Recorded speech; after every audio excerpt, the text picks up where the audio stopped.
Bismillahirrahmanirrahim. Assalamualaikum warahmatullahi wabarakatuh.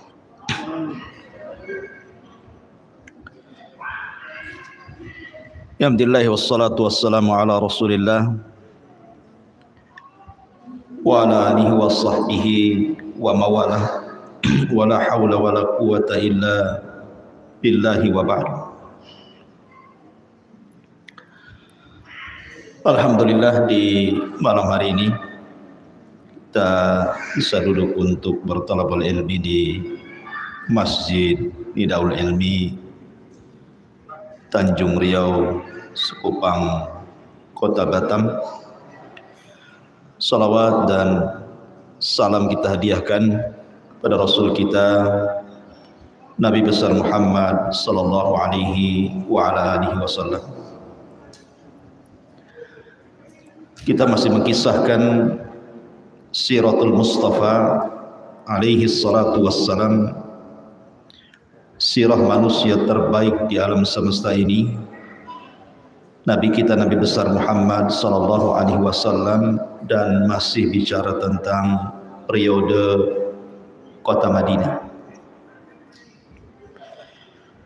Dan malam ini kita akan mengkisahkan tentang kisah satu ulama Yahudi yang masuk Islam. Siapa dia?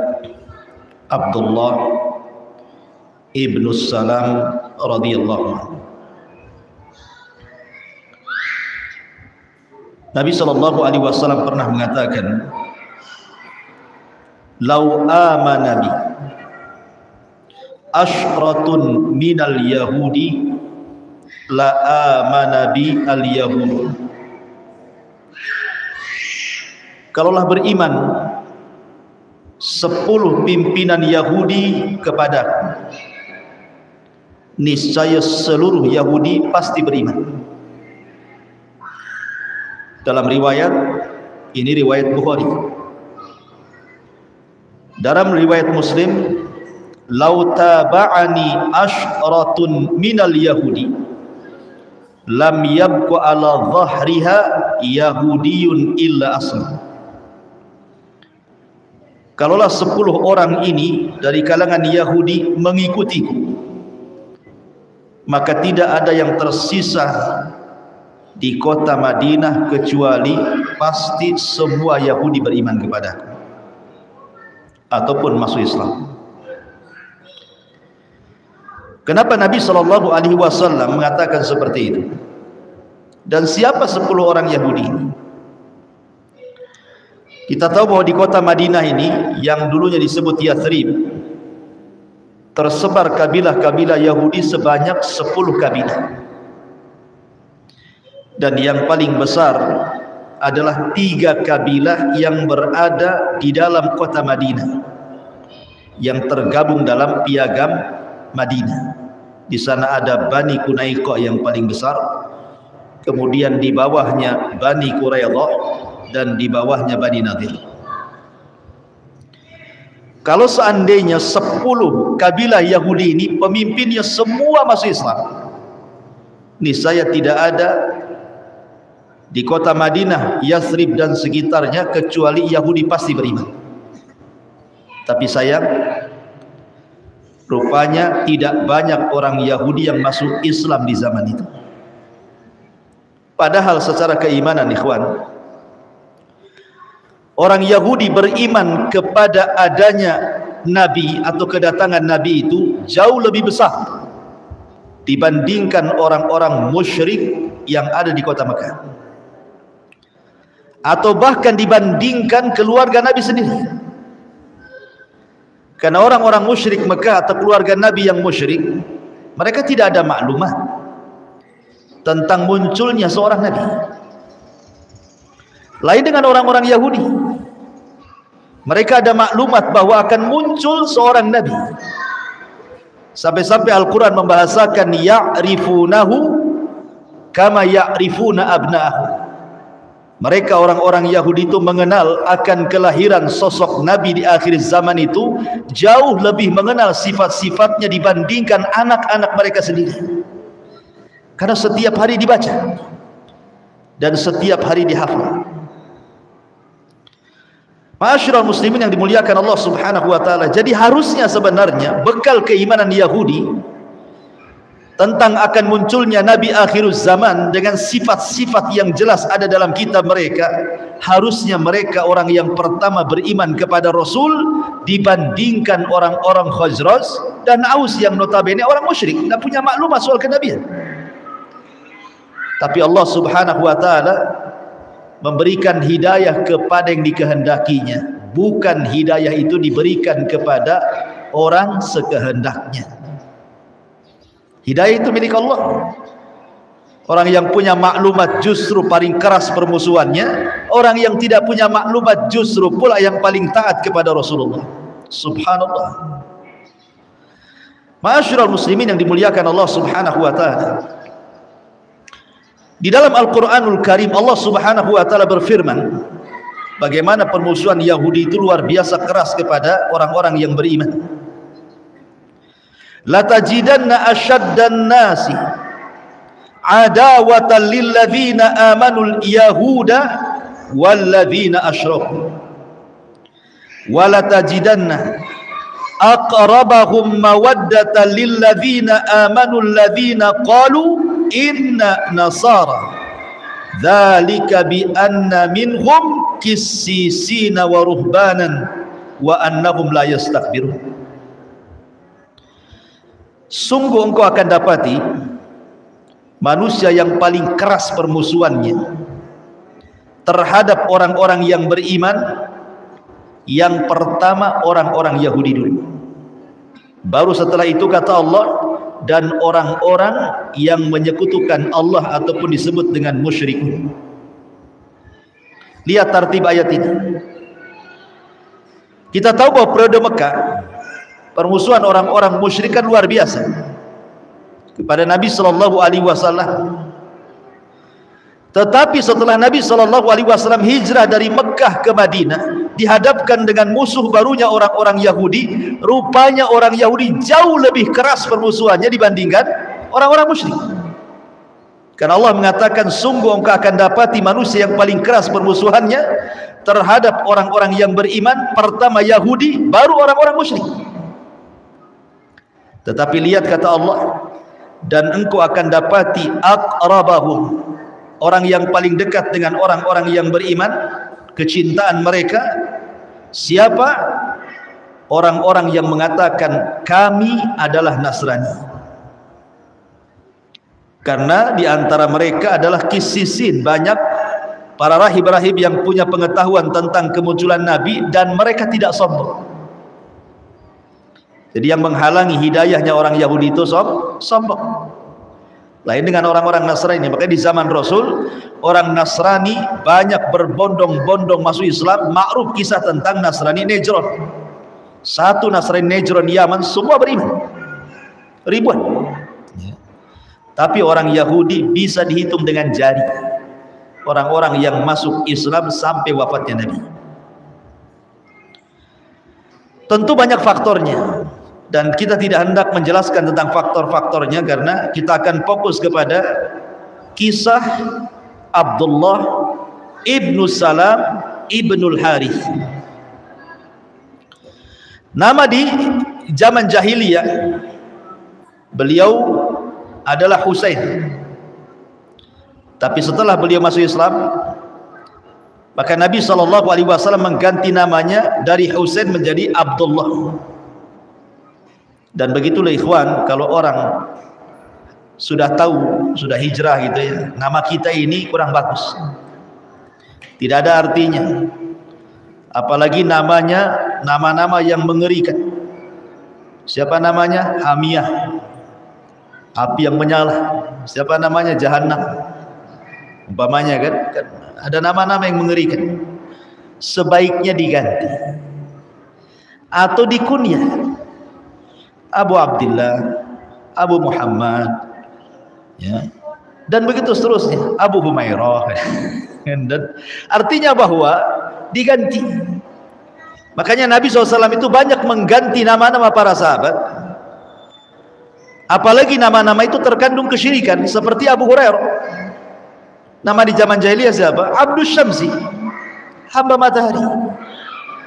Oleh Nabi SAW diganti, janganlah Abdus Syamsi, engkau adalah Abdurrahman, engkau adalah hamba Ar-Rahman. Lalu kenapa tidak dikenal nama Abdurrahman, malah yang dikenal Abu Hurairah? Karena dia suka kucing kecil. Hurairatun, itu ikut wazan fu'ailun. Itu namanya dalam bahasa Arab disebut ismut tasghir, isim yang mengecilkan. Berarti Hurairah itu anak kucing. Kalau kucing garong itu hirratun namanya. Kalau anak kucing namanya Hurairatun. Ma'asyiral muslimin yang dimuliakan Allah Subhanahu wa taala. Adapun kunyah beliau adalah Abu Yusuf. Kenapa? Dari dzurriyyah Nabi Yusuf alaihi salatu wassalam, dari Bani Israel.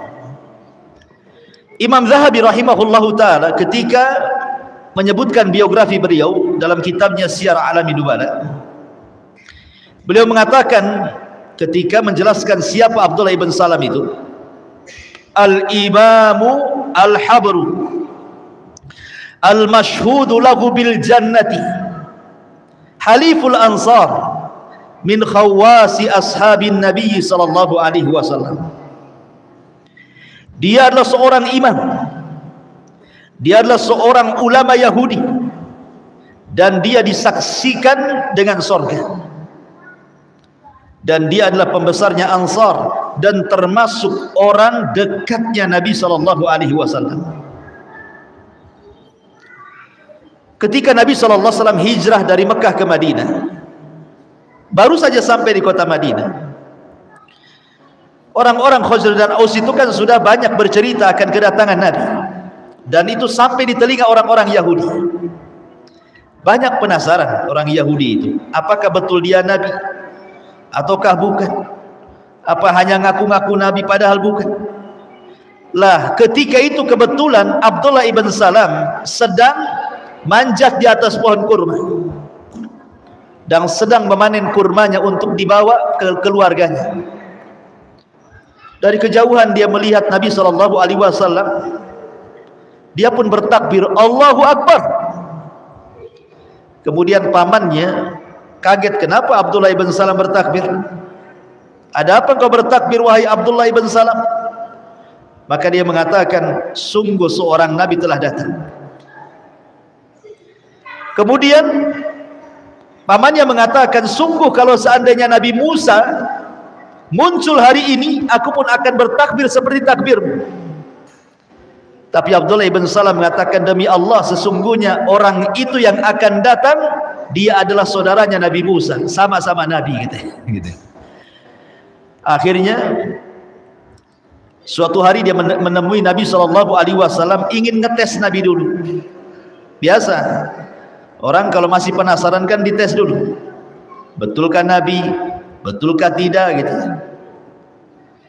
Datanglah kemudian Abdullah ibn Salam ini menghadap Nabi SAW, kemudian bertanya soalan-soalan yang menurut dia soalan-soalan ini tidak ada yang mampu menjawab kecuali seorang Nabi. Kemudian mulailah bertanya Abdullah ibn Salam ini kepada Nabi SAW. Pertanyaan pertama, ma awwalu asyrati as-sa'ati? Apa yang pertama kali yang akan muncul dari tanda-tanda kiamat besar sebelum kehancuran alam semesta? Kemudian yang kedua, pertanyaan yang kedua, wa ma awwalu ma ya'kulu ahlul jannah? Apa yang pertama kali dimakan penduduk sorga ketika awal penduduk sorga masuk sorga?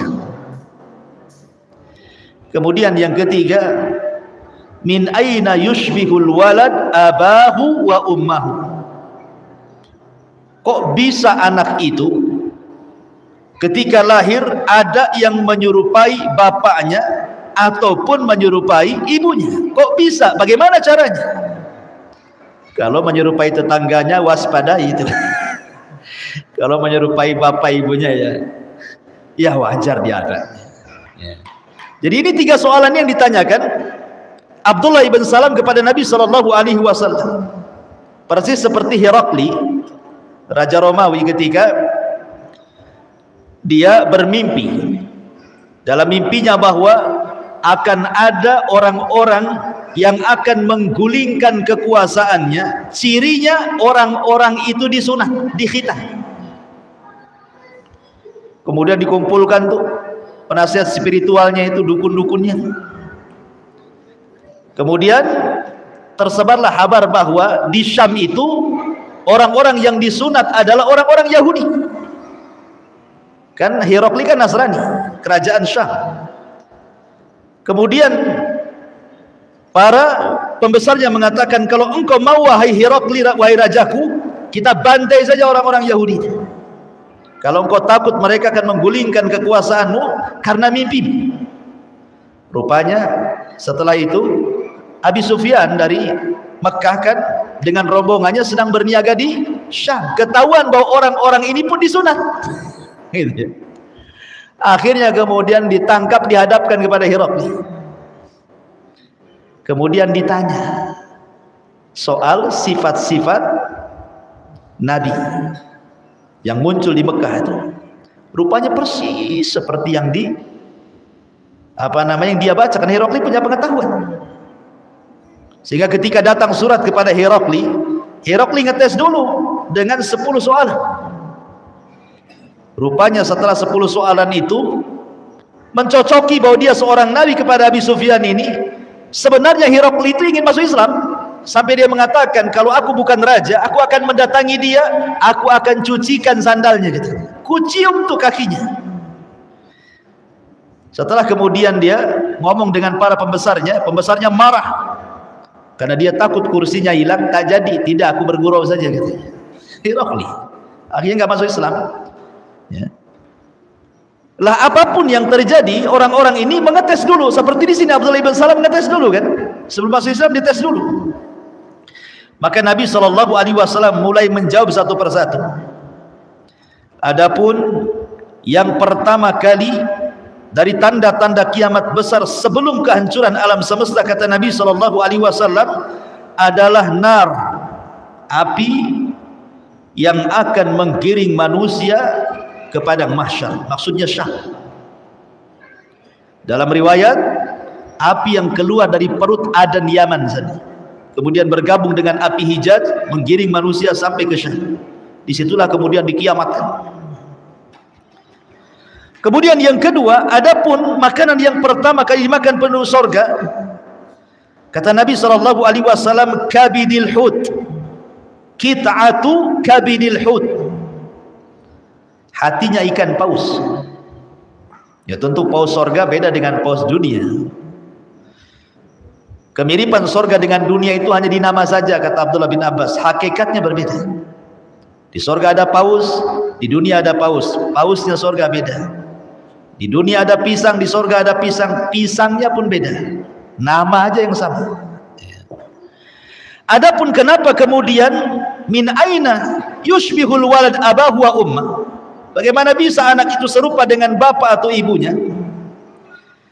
Maka kemudian kata Rasulullah, fa idza sabaqa ma'ur rajuli naza ilaihi alwalad wa idza sabaqa ma'ul mar'ati naza ilaiha alwalad.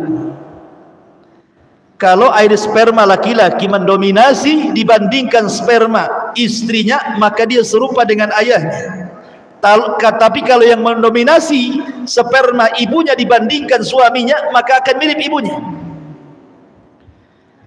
Kemudian kata Abdullah ibn Salam, sadaqta, oh benar. Siapa yang menghabarimu tentang jawaban-jawaban ini? Maka Nabi SAW mengatakan Jibril. Ketika Nabi SAW mengatakan Jibril, maka Abdullah ibn Salam mengatakan, dzaka aduwul yahudi minal malaika. Itulah malaikat yang paling dimusuhi Yahudi, katanya. Itulah malaikat yang paling dimusuhi orang Yahudi, katanya. Ya, Yahudi musuhnya malaikat. Jibril lagi pimpinannya malaikat dimusuhi. Ma'asyiral muslimin yang dimuliakan Allah Azza wa Jalla, lah sejak itulah kemudian Abdullah ibn Salam mengatakan, asyhadu annaka Rasulullah. Kalau begitu saya bersaksi engkau adalah utusan Allah. Asyhadu an la ilaha illallah wa asyhadu annaka Rasulullah. Masuk Islam dia. Kemudian dia mengatakan, ya Rasulullah, innal yahud qaumun buht. Orang Yahudi itu kaum yang sangat licik, kaum yang sangat pendengki. Wa innahum iya'lamu bi islami bahatuni. Kalau orang-orang Yahudi itu tahu tentang keislamanku, pasti mereka akan membenci diriku. Kemudian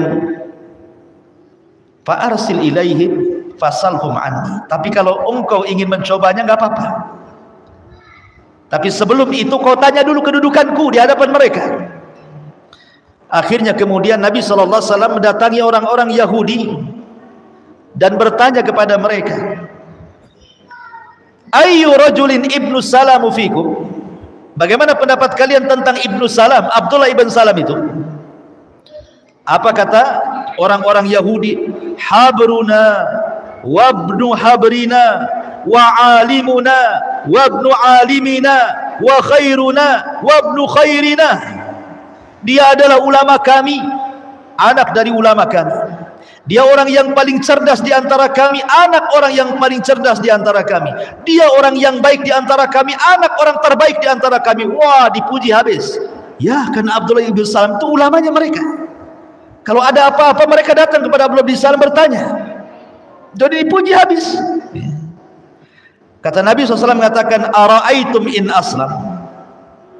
Bagaimana kalau seandainya dia masuk Islam? Maka orang-orang Yahudi mengatakan, a'adzahullahu min dzalik. Mustahil. Kami berlindung kepada Allah kalau dia masuk Islam. 3 kali Rasul mengatakan, ara'aitum in aslam. Bagaimana kalau dia masuk Islam? Mustahil. Kami berlindung kepada Allah kalau dia masuk Islam. Fa kharaja Abdullah ibn Salam. Tiba-tiba Abdullah ibn Salam keluar dari persembunyiannya. Kemudian mengatakan, asyhadu an la ilaha illallah wa asyhadu anna Muhammadar Rasulullah. Tiba-tiba mereka berteriak, syarruna wabnu syarrina wa jahiluna wabnu jahilina. Abdullah ibn Salam orang yang paling buruk di antara kami, anak orang yang paling buruk di antara kami, orang yang paling jahil di antara kami, anak orang yang paling jahil di antara kami. Subhanallah, Yahudi teman. Awalnya muji baik-baik kan gitu, udah masuk Islam diangkat tinggi-tinggi, habis itu dijatuhkan serendah-rendahnya. Ma'asyiral muslimin yang dimuliakan Allah Azza wa Jalla, dari keislaman Abdullah ibn Salam ini turun surah Al-Ahqaf ayat 10. Qul ara'aitum in kana min indillah wa kafartum bihi wa syahida syahidun min bani Israila ala mislihi fa amana wastakbartum innallaha la yahdil qaumaz zalimin. Katakan ya Muhammad, terangkanlah kepadaku bagaimana pendapatmu jika sebenarnya Al-Quran ini datang dari Allah dan kamu mengingkarinya, padahal ada seorang saksi dari Bani Israel, maksudnya Abdullah ibn Salam, yang mengakui kebenarannya yang serupa dengan apa yang ada dalam Al-Quran, lalu dia beriman.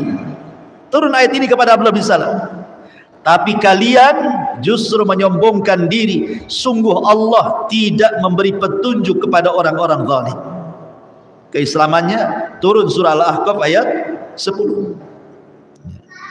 Ma'asyiral muslimin yang dimuliakan Allah Subhanahu wa taala, Abdullah ibn Salam setelah dia masuk Islam, betul-betul dia mempelajari Islam dengan baik. Banyak bertanya kepada Nabi SAW soal Islam sehingga menjadi ulamanya para sahabat. Subhanallah. Ikhwan, ini ada faedah bagus sekali, di mana Abdullah ibn Salam itu mengajarkan keberanian yang jauh lebih berani dibandingkan orang-orang yang bertempur di medan perang walaupun meregang nyawa. Keberanian Abdullah ibn Salam ini jauh lebih hebat dibandingkan orang yang berperang. Kenapa?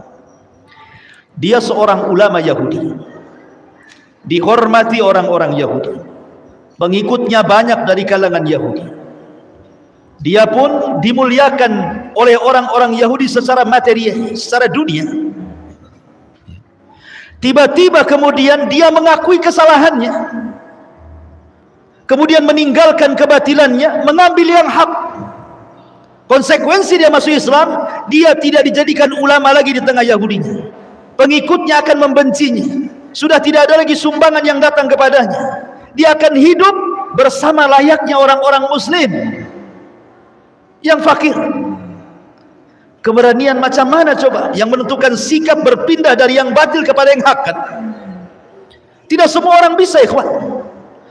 Apalagi tokoh-tokoh gitu ya. Tokoh-tokoh besar, kalau umpamanya dia yang tahu salah, ngaku salah, itu berat mereka. Jangan salah. Ya. Makanya kita lihat Imam Syafi'i rahimahullahu ta'ala, Muhammad ibn Idris Asy-Syafi'i rahimahullahu ta'ala, ma'ruf Imam Syafi'i. Dia memiliki dua pendapat. Pendapat yang pertama disebut Qaulul Qadim. Pendapat yang kedua disebut Qaulul Jadid namanya. Qaulul Qadim ketika dia berada di Baghdad sana. Qaulul Jadid ketika berada di Mesir. Imam Syafi'i rahimahullahu ta'ala itu bukan ulama kaleng-kaleng, ulama besar, pengikutnya banyak di dunia saat itu, diulamakan, dijadikan rujukan. Tapi demi kebenaran, seluruh fatwanya bukan satu dua fatwa, bukan masalah solat saja, masalah talak saja, enggak. Semua bab agama dirobahnya dari pendapat A menjadi pendapat B. Yang tersisa hanya 14 masalah saja yang dia tidak rujuk. Coba yang berapa ribu permasalahan fikih itu, dari bab toharo sampai bab muamalah itu, semua diganti pendapatnya. Dan konsekuensinya otomatis orang-orang yang sudah merasa nyaman dengan pendapat lama, ketika Imam Syafi'i tiba-tiba merubah, bisa saja kemudian tidak ikut dia kan? Tapi begitulah para ulama. Dengan beraninya mereka mengatakan yang hak ini hak, yang batil ini batil. Abul Hasan Al-Asy'ari radhiyallahu anhu pencetus mazhab Asy'ariyah. 40 tahun menjadi Mu'tazilah. Kenapa? Karena berguru kepada ayah angkatnya Abu Ali Al-Jubai. Abu Ali Al-Jubai menikah dengan ibunya. Dia jadi anak angkatnya seorang tokoh Mu'tazilah besar. Akhirnya Abu Musa Al-Asy'ari dididik, Abul Hasan Al-Asy'ari dididik oleh Abu Ali Al-Jubai. Jadi tokoh Mu'tazilah 40 tahun, dihormati orang Mu'tazilah. Setelah dia berjumpa dengan ulama-ulama ahli sunnah, berjumpa dengan Al-Imam Al-Barbahari, ma'ruf pengarang kitab Syarhus Sunnah, dan ulama-ulama ahli sunnah yang lainnya yang bermadzhab kepada mazhab Hambali. Akhirnya taraja, dihilangkan itu pendapat Mu'tazilahnya, kembali kepada ahli sunnah. Ya.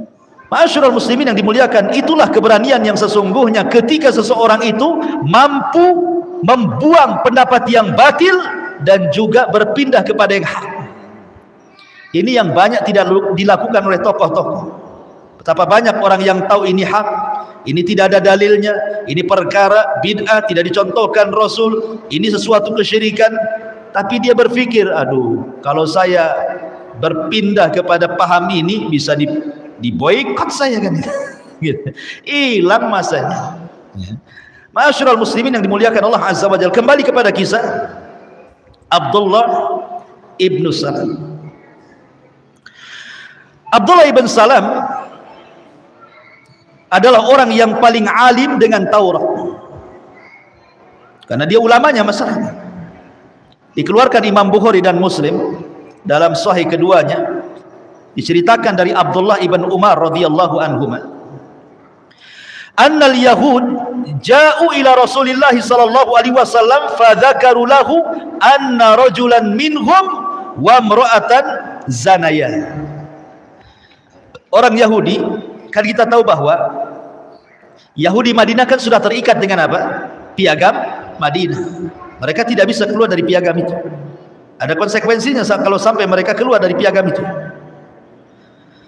Jadi suatu ketika orang Yahudi datang menghadap Nabi SAW dan menceritakan bahwa ada seorang Yahudi berzina dengan wanita Yahudi. Maka Nabi SAW mengatakan, "Ma tajiduna fit Taurat fi sya'ni rajmi?" Bagaimana pendapat kalian? Dalam kitab Taurat kalian adakah hukum rajam? Kalau dalam Islam rajam wanita dan laki-laki karena sudah menikah. Bagaimana dalam Taurat ada hukum rajam? Kalau ada rajam saja. Ya. Berarti hukum Taurat sama dengan hukum Islam.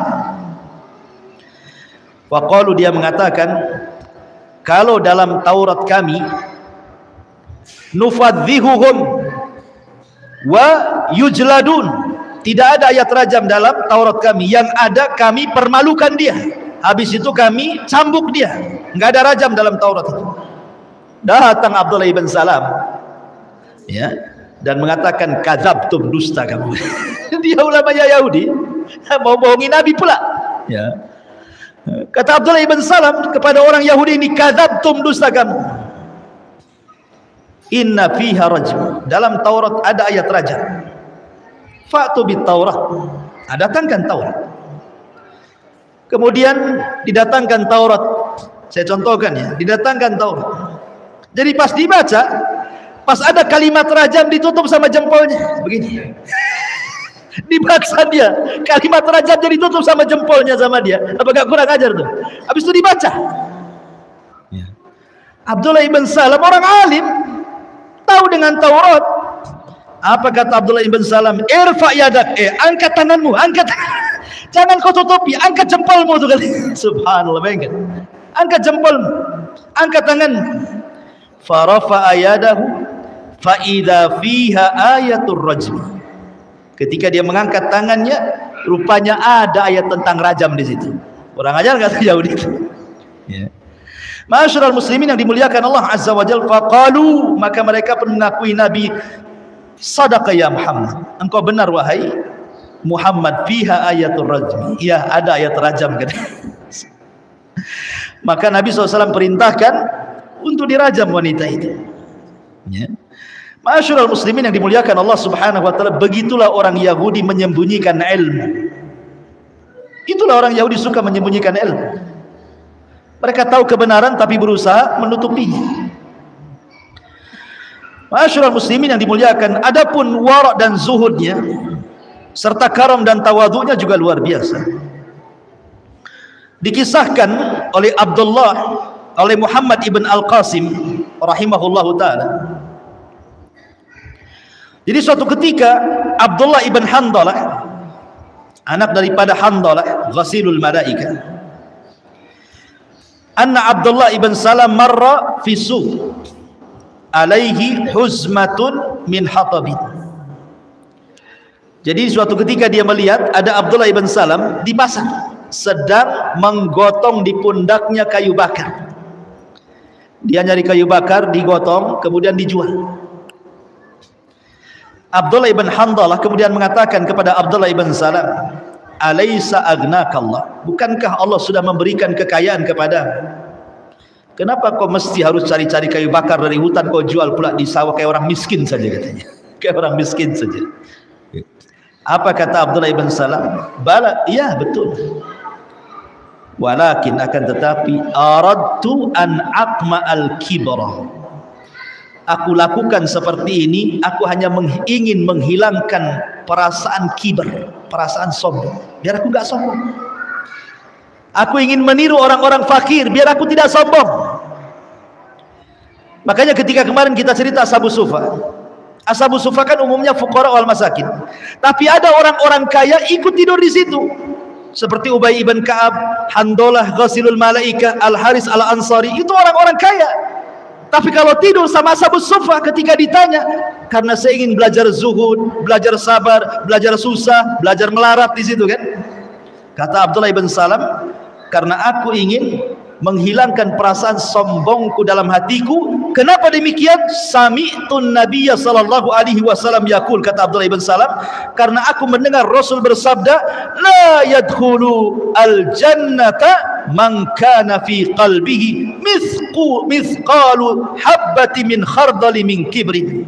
Tidak akan masuk surga orang yang dalam hatinya ada sebiji dzarah dari kesombongan. Ya. Bagaimana tawadhu'nya Abdullah ibn Salam radhiyallahu anhu. Bahkan dikisahkan oleh Sa'id ibn Abi Burdah dari bapaknya. Kata Sa'id ibn Abi Burdah dari bapaknya bercerita, aku datang ke kota Madinah dan aku berjumpa dengan Abdullah ibn Salam. Ataitul Madinata falakitu Abdullah ibn Salam. Aku datang ke kota Madinah dan berjumpa dengan Abdullah ibn Salam. Faqala, maka dia pun mengatakan, ala taji'u fa'ut'imu sawiqan wa tamran wa tadkhulu fi baiti. Tidakkah kau datang berkunjung kepadaku, aku akan kasih kau hidangan makan dari sawiq dan tamar. Sawiq itu roti yang sangat lezat, bubur dari roti yang sangat lezat, dan juga tamar, dan kau masuk ke dalam rumah. Kemudian dia mengatakan, innaka bi ardir riba biha fahish, idza kana laka ala rajulin haqqin fa uhdiya ilaika hamlu taban aw hamlu syairin aw hamlu quttin fala ta'khudhu fa innahu riban. Maka Abdullah ibn Salam mengatakan, tentu, akan tetapi perlu kau tahu bahwa engkau hidup maksudnya di kota Madinah, maksud di tengah-tengah orang Yahudi. Engkau hidup di negeri yang banyak ribanya, riba yang sangat-sangat parah.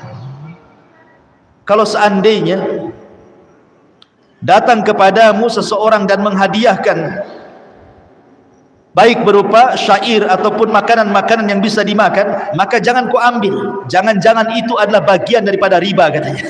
Tidak mau. Aku takut kau ngasih makan riba kepadaku, katanya. Sampai seperti itu Abdullah ibn Salam. Ya. Bagaimana zuhudnya, waraknya gitu ya. Bahkan hirsuhu mahas sahabah ala khair. Bagaimana semangatnya dia bersama para sahabat untuk menegakkan kebaikan. Diriwayatkan dari Abi Salamah, dari Abdullah ibn Salam, dia mengatakan, qa'adna nafar min ashabin Nabi sallallahu alaihi wasallam fatadzakarna faqulna lau na'lamu ayyal a'mali ahab ilallah la amilna. Kata Abi Salamah dari Abdullah ibn Salam, dia mengatakan, kami duduk bersama beberapa kelompok dari sahabat Nabi sallallahu alaihi wasallam, maka kami pun saling mengingatkan dan kami pun mengatakan, kalau seandainya kami tahu ada amalan-amalan yang dicintai Allah, pasti kami akan mengamalkannya. Fa anzalallah, maka Allah Subhanahu wa taala turunkan ayat sabbaha lillah ma fis samawati wa ma fil ard wa huwal azizul hakim ya ayyuhalladzina amanu lima taquluna ma la taf'alun. Maka Allah Subhanahu wa taala turunkan ayat, maha suci bagi Allah apa-apa yang ada di langit dan apa-apa yang ada di bumi, dialah al-aziz, maha perkasa lagi maha bijaksana. Wahai orang-orang yang beriman, kenapa kalian mengatakan apa yang kalian tidak kerjakan?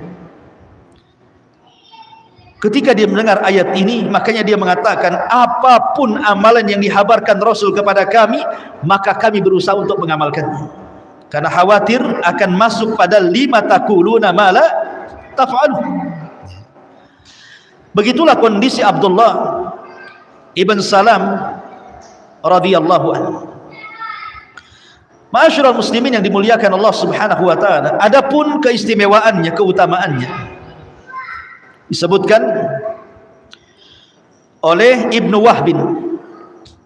Dia mengatakan, berkata Imam Malik, yakni qa'imatan bil haqq yuridu qawlan wa fi'lan faya'udul kalam ila ayatil mutaqaddimah wal takum minkum ummatan yad'una ilal khair. Maka hendaklah kalian menjadi umat yang menyeru kepada kebaikan. Kata para ulama tafsir bahwa ayat ini turun juga kepada Abdullah ibn Salam. Hendaklah kalian menjadi umat yang menyeru manusia kepada kebaikan. Karena setelah masuk Islam, Abdullah ibn Salam terus mengajak manusia kepada kebaikan. Kemudian juga Diceritakan oleh Abdullah ibn Abbas radhiyallahu anhuma, ketika Allah Subhanahu wa taala mengatakan laisu sawa min ahlil kitab, tidak sama dari ahli kitab itu ummatun qanitah, ada umat yang senantiasa qaimah, senantiasa mengajak manusia kepada kebaikan. Maka orang ini mengatakan, Abdullah ibn Abbas radhiyallahu anhu mengatakan bahwa ayat ini Al-Imran 113 dan 114 itu juga turun kepada Abdullah ibn Salam radhiyallahu anhu. Kemudian juga Nabi SAW sampai menghabarkan Abdullah ibn Salam itu dengan surga. Itu disebutkan oleh Mu'adz bin Jabal radhiyallahu anhu. Jadi Mu'adz bin Jabal ini, dia adalah sahabat yang dikenal dengan alim fil halal wal haram kan. Orang yang paling pakar dengan halal dan haram itu Mu'adz bin Jabal, ulamanya para sahabat. Sayang, Mu'adz bin Jabal meninggal karena terkena penyakit taun amwas. Ketika dia membebaskan Baitul Maqdis, ada satu kota namanya Amwas. Lah Mu'adz bin Jabal terkena wabah taun amwas dan meninggal sebabnya. Setelah Abu Ubaidah ibn Jarrah sebelumnya meninggal dengan tahun amwas, giliran kemudian Mu'adz bin Jabal. Jadi sebelum wafatnya Mu'adz bin Jabal ini berpesan dan mengatakan bahwa iltamisul ilma an arba'atin. Kata Mu'adz, kalau kalian ingin mencari ilmu, carilah dari 4 orang. Itu sebelum wafatnya Mu'adz bin Jabal berwasiat, kalau kalian ingin cari ilmu, carilah ilmu dari 4 orang. Kemudian beliau mengatakan, yang pertama Uwaimir, atau disebut dengan Abi Darda, Salman Al-Farisi, Abdullah ibn Mas'ud, dan Abdullah ibn Salam. Kenapa demikian? Karena aku mendengar Nabi SAW mengatakan, innahu ashiru ashratin fil jannah. Karena dia orang ashiru ashra, artinya orang ke-10 yang dijanjikan oleh Nabi SAW dengan surga. Jadi Mu'adz bin Jabal sangat mengagumi Abdullah ibn Salam, sebab Rasul pun menghabar gembirakan kepada Abdullah ibn Salam dengan surga. Mana lagi manusia yang paling bahagia ikhwan, yang disebut namanya dan dipastikan masuk surga. Ma'asyiral muslimin yang dimuliakan Allah Subhanahu wa taala, adapun hubungan baik Abdullah ibn Salam dengan para sahabat, suatu ketika Ali radhiyallahu an berada di Irak dan dia menjadi khalifah kaum muslimin, Abdullah ibn Salam menasihati Ali bin Abi Thalib dengan mengatakan, ilzam mimbara Rasulillah fa in taraktahu la tarahu abada. Wahai Ali, kata Abdullah ibn Salam, menetaplah di mimbar Nabi. Kalau engkau tinggalkan, maka selamanya kau tidak akan melihat mimbar lagi.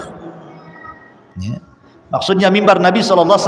Maka Ali memuji beliau dan mengatakan, innahu rajulun salihun minna. Abdullah ibn Salam adalah orang soleh yang ada hidup di sekitar kami, gitu. Dipuji oleh Ali radhiyallahu anhu. Kemudian juga dikatakan oleh Mughirah ibn Abdurrahman, laqiya Salman Al-Farisi Abdullah ibn Salam. Suatu ketika Salman Al-Farisi berjumpa dengan Abdullah ibn Salam dan dia mengatakan, kalau seandainya engkau mati sebelumku, imitta qabli, kalau kau mati sebelumku, fa akhbirni ma talqa, habarkan kepadaku apa yang kau jumpai. Tetapi kalau seandainya aku mati sebelummu, aku akan habarkan apa yang kau jumpai. Rupanya Salman lebih dahulu mati dibandingkan Abdullah ibn Salam. Ingat, Abdullah ibn Salam ini usianya panjang kan, sampai dia meninggal di kekhilafahan Muawiyah bin Abi Sufyan. Ya, jadi lumayan usianya panjang Abdullah ibn Salam ini. Rupanya Salman lebih dahulu meninggal dibandingkan Abdullah ibn Salam. Maka dia mengatakan, kaifa anta ya Aba Abdillah. Ketika meregang nyawa nih, nyawanya sudah mau keluar, sedang sakaratul maut. Maka Abdullah ibn Salam bertanya, bagaimana kondisinya wahai Aba Abdillah? Maksudnya Salman Al-Farisi itu kunyahnya. Kata Salman, bi khairin, demi Allah aku dalam kondisi baik. Begitulah orang yang beriman, kalau mendekati kematian justru itu sebuah kebaikan. Qala ayyul a'mali wajadta afdal. Sebelum kau mati wahai Salman, Aku ingin tanya sama kamu, tolong jawab ya. Amalan apa yang paling afdol menurut kamu? Orang mati ditanya amalan, mau mati itu. Ya. Sebelum kamu mati saya mau tanya, menurutmu amalan yang paling afdol itu apa? Sambil telinga didengerin tuh. Takut nggak kedengaran? Kata Salman, wajadtu tawakkula syai'an ajiba. Kalau engkau ingin mengamalkan sesuatu, aku tidak pernah melihat amalan yang lebih afdol melebihi tawakal, katanya. Kemudian dia mati. Subhanallah. Ya. Sampai seperti itu. Ya. Dan ini menunjukkan bahwa tawakal adalah afdalut tauhid. Seafdal-afdalnya tauhid adalah tawakal. Tawakal itu mudah sekali kalimatnya, tapi dalam kehidupan sangat berat. Ya, karena tawakal ini perlu i'timad al-qalbi, betul-betul hati disandarkan dengan jujur kepada Allah Subhanahu wa taala. Ma'asyiral muslimin yang dimuliakan Allah Subhanahu wa taala. Kemudian Abdullah ibn Salam, di antara salah satu kalimat yang didengar dan itu sangat berasar pada dirinya yang menguatkan keislamannya adalah azannya. Ketika Nabi SAW datang ke kota Madinah, kemudian Rasul berkhutbah.